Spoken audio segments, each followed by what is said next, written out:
Is a peaceful practice from a Buddhist school that teaches value of truthfulness, compassion, and forbearance. Today we have the spokesperson for Falun Dafa Association, Mr. Zhang Della, to speak to us. Let's give him a applause, round of applause.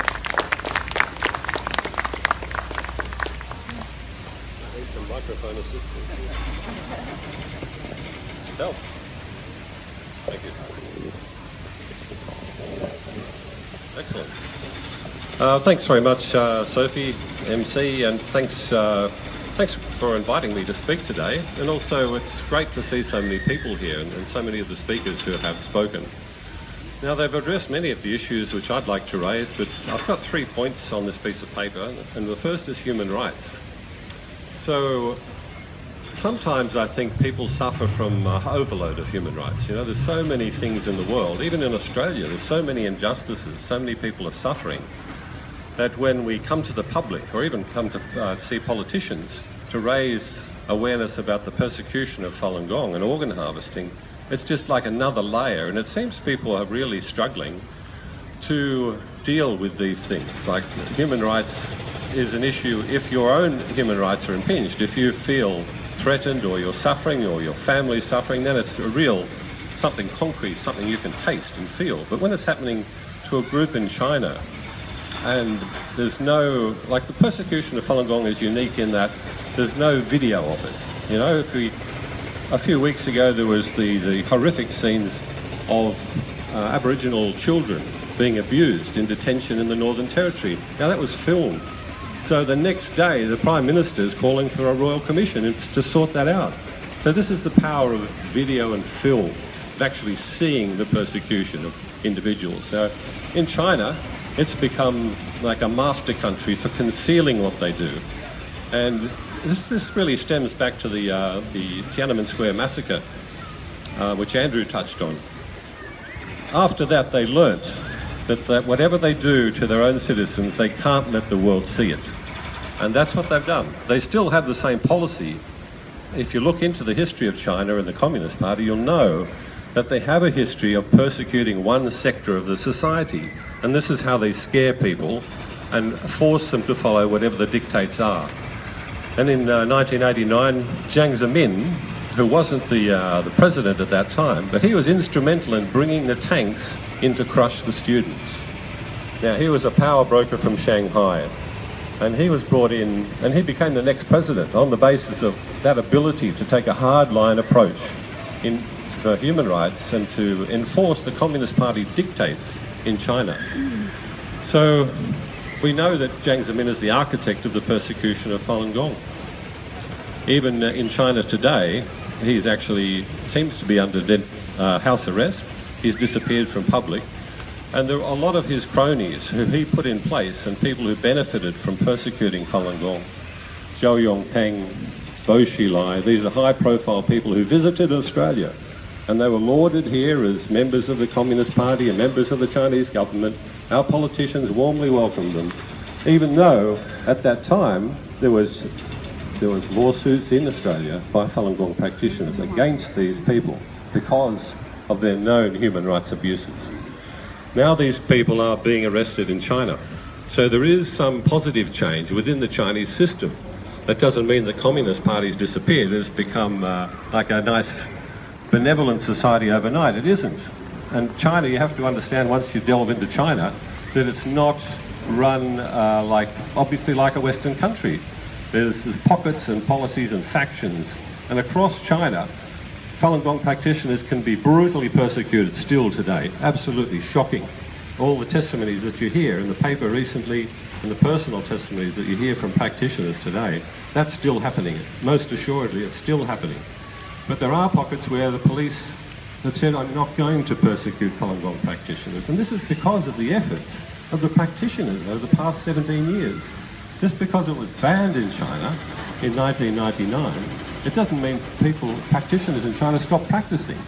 Many of them keep working, millions and millions of them keep working in their own unique way to help the Chinese people understand that we need to speak up for what's right.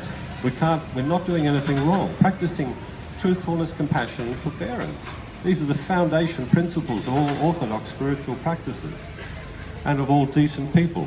Everyone here, because you're here, you appreciate those values, you understand that.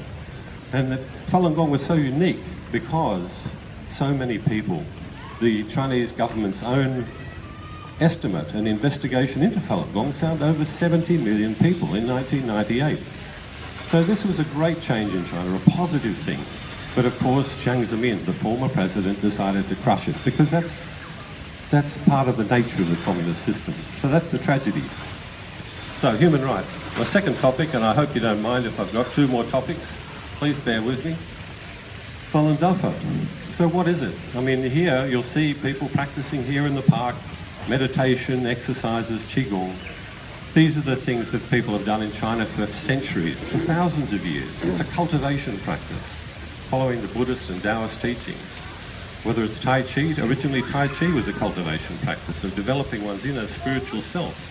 Now it's more taught as just a set of exercises, which are still good for you. So Falun Dafa is a wonderful thing. And if the persecution wasn't existing, you'd still find people from Parramatta here practicing Falun Gong and offering classes for free. So that's how it became so popular in China. Everyone taught the classes for free, and it was so beneficial for people's health. It just spread naturally. It's a part of traditional Chinese culture. So I don't know if anyone's passing by today and you don't really understand Chinese culture very much, or even if you're a Chinese person in Parramatta, and there's lots of them, please stop and chat to people at the stalls and get to know what's going on, because what you hear in China through the communist system, through the communist media, is not the truth. And if you live here in Australia as a Chinese person, why do you live here? You live here because you value this society. So in this society, we also have obligations, as many of the speakers have addressed. We have obligations to speak up about these atrocities. And the third point is the persecution. Many of the speakers already addressed organ harvesting. Now, for a decent person in Australia, we really find it hard to comprehend that in China or anywhere in the world, people will be killed, even without putting them under an anaesthetic, and have their organs cut out because they're valuable, because someone will pay $100,000 for them. That's the final, to me, that's the final degradation of human society, where we can take a human being, cut them up, and profit from their physical self, their physical body. I mean, as the speakers have said, if we don't speak up about this and share among our society and help our politicians understand these issues so they can speak up, then it's really a fundamental persecution that's extending to us. It will change our country, our society. So it's not just that something happening in China and it doesn't relate to us. It does, because it affects how we think and how ultimately we treat each other. So I'd just like to conclude on that matter, that we all can make a difference, and it's really great, as the speakers have said, to see members of all different political backgrounds here. And I think that's what we can all do, is help our MPs at state and federal level and councillors understand that this issue is something they really have to take seriously and not follow the economic rationalism of remaining silent on such an issue. It just doesn't make sense. It's a bit like at a personal level. If you remaining silent or following the mafia, because you can make a lot of money out of doing business with the mafia and doing illegal things, but you won't do that if you have a sense of decency. So this is belief. The Chinese Communist Party is like a communist mafia, and that's what it's been described as by actually economic specialists in Hong Kong University of Technology. So I just hope everyone can share the message. Great to see everybody here today, and I'll leave it at that. Thank you.